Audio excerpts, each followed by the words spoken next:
Hi, Larkin. Hi, Molly. I'm Roxy Hunt. I'm one of Hey, the directors of Lower East Side Film Festival. Welcome. thank Thank you so much for doing this, and I am so sorry again about the time Oh, zone snafu. no. No, I was going to say this is a bonus edition Q&A to our In the Biz short showcase that we are so happy to have you guys here today. And it also, everyone's got like some foliage going on in the background. Oh, yeah. Nice. Welcome to LA, where we all have plants. Well, thanks for jumping on. So yeah, this is Molly Coogan, Larkin Clark. Is that correct? Yeah, that's right. From the film Avalanche. Welcome. And yeah, we're so excited to have you guys. I'll just jump right in if that's cool. Yeah, go for it. If you guys can hear me okay? You're good? Yeah, we're good. Yeah, definitely. Awesome. Well, yeah, tell us a little bit. I mean, ideally, whoever's watching this has just watched your film, but just in case they've were really only interested in Q&As for some reason, tell us a little bit, just sort of a logline description kind of thing for your film. Sure. So Avalanche is about a comedy writer who kind of gets the biggest pitch and biggest meeting of her career right after she suffered a miscarriage. So she's kind of left with this choice of either being honest about what's been going on with her or kind of going for the laugh and putting on a brave face for the sake of her career and as a comedy writer. So that's kind of, and it's based on a true story. It's based on something that happened to me. And break down for me what your guys' roles are. And I know we were trying to grab the director as well, but she couldn't make it. So tell me what different hats you wore on the film. Sure. So I was writer, actor, and executive producer of that, along with Larkin, who I will allow to intro herself. I was the executive producer on the film, and as Molly likes to say, the executive best friend, since we've been best friends since high school. So, and we've lived together actually in the East Village near the Lower East Side. So this is especially special for us to be part of the Lower East Side Film Festival. Thanks for having us. Yeah, it was a little bittersweet that we couldn't come back to the neighborhood where we lived in an apartment that had a shower in the kitchen. Amazing. Where did you guys live? That apartment was 7th between First and A. Yeah, and then we also lived together on 11th and between First and Second. Yeah. Amazing. I've lived in the East Village for the last 10 years, and I used to live on St. Mark's between First and A, and I now live on 10th and B. So I'm sure I've passed by your building. And we miss it. Yeah, I'm sorry we couldn't host you in person, but I'm glad that you guys could join virtually. Yeah. So what brought you? You're both in LA. What made you leave New York? So I actually had been. So we're both from California. Larkin's actually in San Francisco right now, but she's also lived in LA. But my husband and I are both from the Bay Area, but it was mainly work. I had been back and forth. I had, actually this short is based on when I first came out to LA for a festival, and that festival opened a ton of doors for me professionally. And I kind of transitioned more from acting into writing and writing for television. So I was back and forth between New York and LA a lot. And then I fortunately had a little boy, and we were kind of ready for a change, and career-wise work was kind of, was blowing up for me out here. So we decided to make the move and be closer to family and pals like Larkin. And so it's been a nice switch, but we missed New York a lot. Well, that makes sense. That's commendable. I'll give it to you. But I left New York it was the day, 10 years to the day that I had moved there. So it was like I became official New Yorker the day I left, but I didn't quite make it to official New Yorker status at 8 years, but I like to say in my heart, I did. Yeah, I'll give you that. I'll give you a pass. As if I'm an authority, I'm not. But thank you guys. So yeah, tell us like a little bit more about, I know this is like a personal story for you. What was it like deciding I'm going to make a film about this, and getting it, from script to screen, as they say? Yeah, sure. So, I had a miscarriage 2 days before I was supposed to come out to LA to participate in the NBC Short Film Festival, which I had a comedy that was also about, I tend to write comedies about women kind of dealing with real life. And so after the experience that I had of just sort of coincide with this element of my professional career really taking off and feeling like I couldn't be open about what was going on with me, especially as a comedy writer, where I was like having to, schmooze with people and have all these meetings and you put on the whole song and dance. It was just so jarring. And Larkin was actually there with me at that festival. And it was the miscarriage itself was a really life-changing experience. And then adding that layer of being in an industry that is a lot of smoke and mirrors. And I think particularly talks about kind of this idea of how women are now, more women's stories are being told, but there's still kind of this element that they have to be spit shined a little bit, I think. So after that, I kind of made it through that experience. I ended up writing a pilot called Avalanche. So the short's actually based on a pilot I wrote, and I had crowdfunded for a separate project. And then everything in my life happened. I ended up having to terminate a second pregnancy for medical reasons. So I kind of had this crazy year of loss that was going side by side with professional opportunities happening. And I felt like when Larkin and I started talking, well, we talk all the time, but this was something that we were really talking a lot about. And we were like, you know what, we have this money to make something.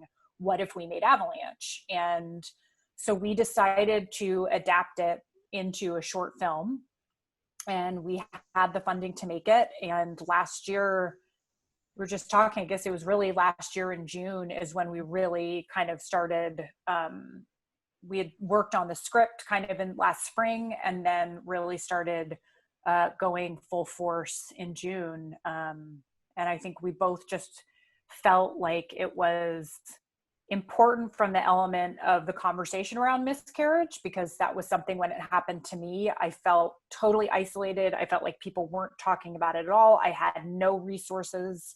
And as soon as I started talking about it, like people were coming out of the woodwork with their own personal stories or similar experiences. And so we wanted to start a conversation and put that out on a bigger platform. Mm-hmm. What was the, experience in actually making it? And it's such a personal journey, and you're kind of having to relive it as you're making the film.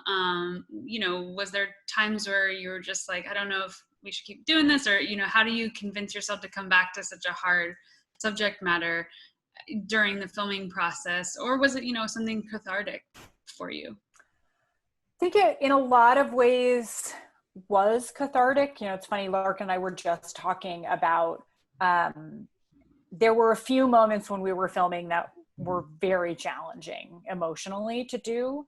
And I think because, as you know, filmmaking, even it's such a scrappy business, and you are like Larkin was the executive producer, but Larkin also did all the costumes and was, it's like we all do 75,000 things. So I was also, filming the scene where my milk has come in was actually very kind of traumatic to relive and do that, because that was something that had happened to me.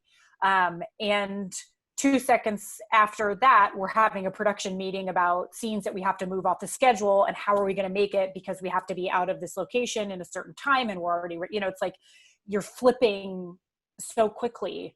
But I think just the knowing that this was something that I think is relatable to so many people, and because of how isolated I felt, it really felt important to me to open that door, even though it was painful in a lot of ways to relive and go back to.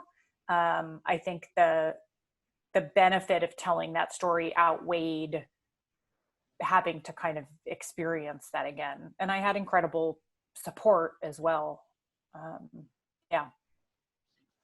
Well, you bring up a good point about the scrappiness of, you know, making a film, and I think that's something that we, you know, really champion here in terms of using creativity as opposed to deep pockets all the time, because you don't always have those.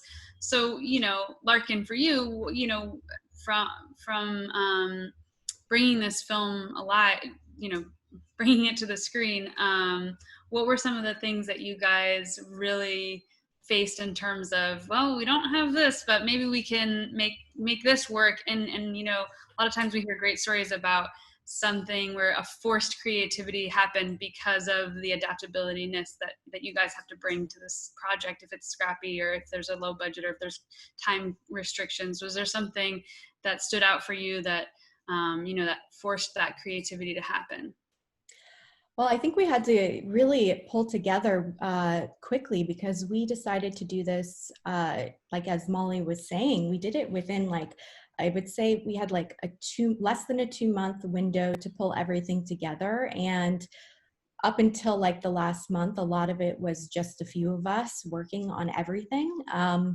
And so I would say every day we were trying to pull on our resources, thinking outside of the box.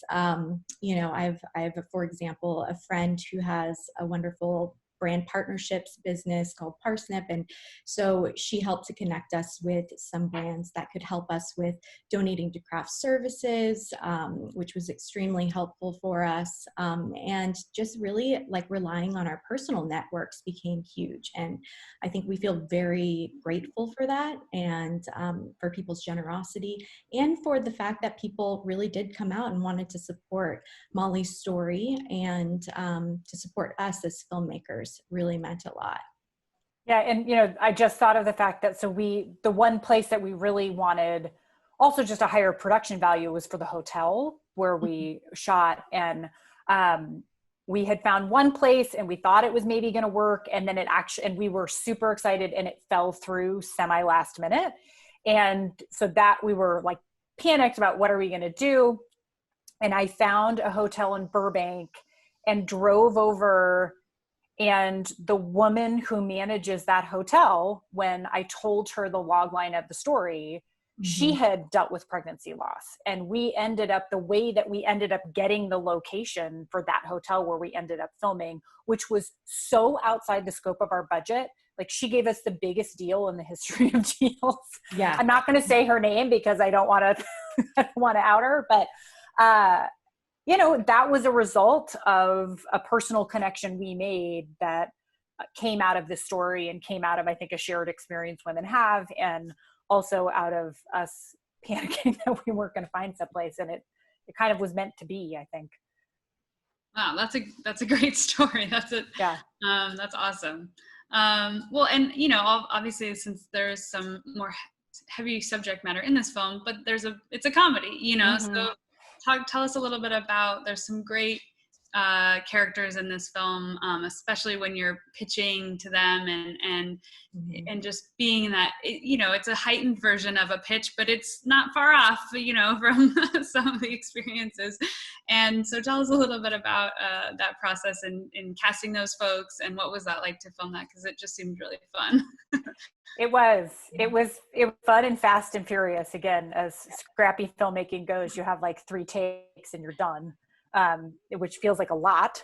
But it was easy so we got so lucky with Lennon Parham and Vivian Bang, and, you know, they're both just kind of comedic wizards. So we didn't really have to give a lot of direction. It was a lot of just letting them do what they do so well. Lennon came about, I'd been a fan of hers for a long time. I wrote her a letter, and my team got that letter to her team, and she read it, and I got a call the next day that she was in. And you know, I think she also felt very connected to it. And then Larkin had a connection, fortunately, to Vivian. And this was all just like personal reach outs and saying, hey, this feels important to us, but also really fun. And, you know, Vivian there's nobody like her. Like, she is such a powerhouse and so funny. And so getting to be in the room with them was a blast. And yeah, I think those characters came from, it's like you go on so many meetings as a writer and an actor, and there is that whole, it's just weird. It's like, it's so weird. And some of the things that you think are stereotypes are real. And I don't know, I kind of love messing a little bit with, how do I want to put it? Kind of taking those nuggets of reality and amplifying them a little bit, so that you get the feeling of what it feels like, I guess.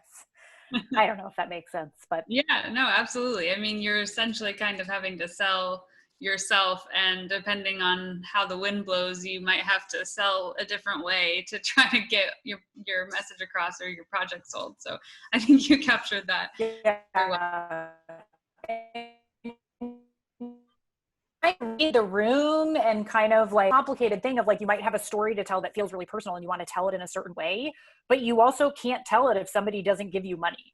And so if they have a certain take on it or a certain opinion, there is an element, unless you're somebody who's really famous and carries a lot of weight, like I'm not really in a position to not change it a little bit to potentially get a job. And that's really complicated, but also funny. I think so. Yeah, I mean, I like what you had said earlier, and I, in your kind of statement about the film, when you submitted it, you said something about how this industry, especially in the recent years, kind of claims to support or push, women's stories forward, but oftentimes falls short. And I think that the film kind of captures that. But tell us a little bit about, what your experience is with that, and if there's times where you felt like you just, had to, or potentially being reached out as a woman filmmaker or whatever, but maybe that's not necessarily the case, or do you use it to your advantage? That's kind of a delicate line to walk. Right. Yeah. We were talking a little bit about this earlier, and just how so many industries kind of have, even when women are in positions of power, like back to that scene we were just talking about, we are all living in a patriarchal society. And so some of that does come into play in the kinds of decisions that are made, and it becomes very tricky. And so I thought it was really brave of Molly to tackle that head on in writing this script, and also present it in a comedic way, of course. But yeah, I think it's something that we're still contending with in the industry, across all industries, actually. And I think that something was very important for us when we were putting this film together, was actually to make sure that it was a woman-led crew, and that we had a female-dominated cast. And I can let Molly speak a little bit more to that, but we were trying to address that through our production. Yeah, I mean, I think, I have to say, I was really delighted that you guys, this is a women's short, and it's a women's film. And we were so excited that that's not where it was programmed, because I think the more that happens, that content then gets labeled in a very specific way. And I think that statistically, there are roughly, it's almost exactly equal how many men and women there are in the world. But I think it was in 2018 and 2019, there's the Center for Study of Women in Television and Film, and Gina Davis has her institute as well that's been doing a lot of studies. And I think it was the last season, 35% of writers were women in television, even though if you look at the makeup of who's watching TV and who's on the planet. So yeah, there is a lot of talk around kind of pushing women's stories and pushing women's content. But if the change doesn't start from the top of the chain, if you don't have women at the top of the chain, then the trickle down effect from that, and the negative trickle down effect from that is, is very tangible. So, I think it's challenging because I think there has to be a push to amplify these stories and get them out and get them in front of people across the board. But I also think there just has to be a major restructuring of who's running networks, who's running studios, who controls the money that's getting passed out. And, we talked a lot when we were writing, when I was writing Lennon's character, and initially that character in my mind had been a man, because so many times in those rooms it's men. But then we were talking about, like what Larkin just touched on, this interesting idea that you see all the time of that women get to a certain point, but the person above them is still a man, or they still have to behave like men. Yeah, either behave like men or realize they can only take it so far. So we were really interested in kind of examining also that dynamic between women. Of, I had a situation where it was someone had read my pilot script of Avalanche at a meeting at a huge production company. It was a female executive, and I walked in and she closed the door behind me and essentially told me she had had a miscarriage 2 days before, and hadn't told anybody in her office and didn't feel comfortable sharing it with anybody. But at the same time, she essentially sort of was like, I don't think I could ever get this on TV. And it's pretty fascinating. I do think things are shifting. I'm not trying to say that I don't think they are, but I think it's an interesting dynamic at an interesting time. Wow, yeah, that's a fascinating story too. And I think that's what's so interesting when we do these Q&As with folks too, is understanding that the film is only a part of the story, and the making of it and the work that goes into it and the stories that brought you to that film is so much more. So thank you for sharing all that stuff too. That's fascinating. Crazy. Well, I don't want to take up too much more of your guys' time. I'm sure I've got lots of things to do, and it's a very crazy world to be living in right now. So, I want to thank you guys so much. And yeah, I'm really happy to include it in this program too, because we usually try to decide our programming based on what themes we start seeing pop up. And there was a lot of fun films about the industry and the struggles and the funny, the good, the bad, the weird, the awkward. So I think it was a great fit. So thanks for creating great work, and we're excited to see what else you guys have in the future. Are there projects that you guys are working on together? I mean, I know pandemic world is hard to get things into production, but are you guys collaborating on anything in the future? Hopefully, yeah, we definitely have some ideas in the works. So yeah, definitely. Larkin don't be shy. Larkin has a script that she's been working on. I'm just going to out her. And we also have some other things that we're actually working on right now around kind of continuing this conversation about miscarriage. And then separately, I'm working on a pitch for a different TV show that we're going to take out at the end of July. Awesome. Well, congratulations. That sounds awesome. Thank you so much. We're so excited to be a part of it. And it really did feel like a homecoming in a lot of ways for the two of us. And we're in New York in spirit. Don't worry, we're not even really in New York anymore, so we're just inside all the time. So we'll catch you next time, and we'll celebrate in person, and cheers in the Lower East Side at some point. So we love that. Thank you. Thanks, guys, so much. Thank you. Enjoy the rest of your day, and I'm glad I got to talk to you guys. Us too. Take care. Thanks so much. Bye.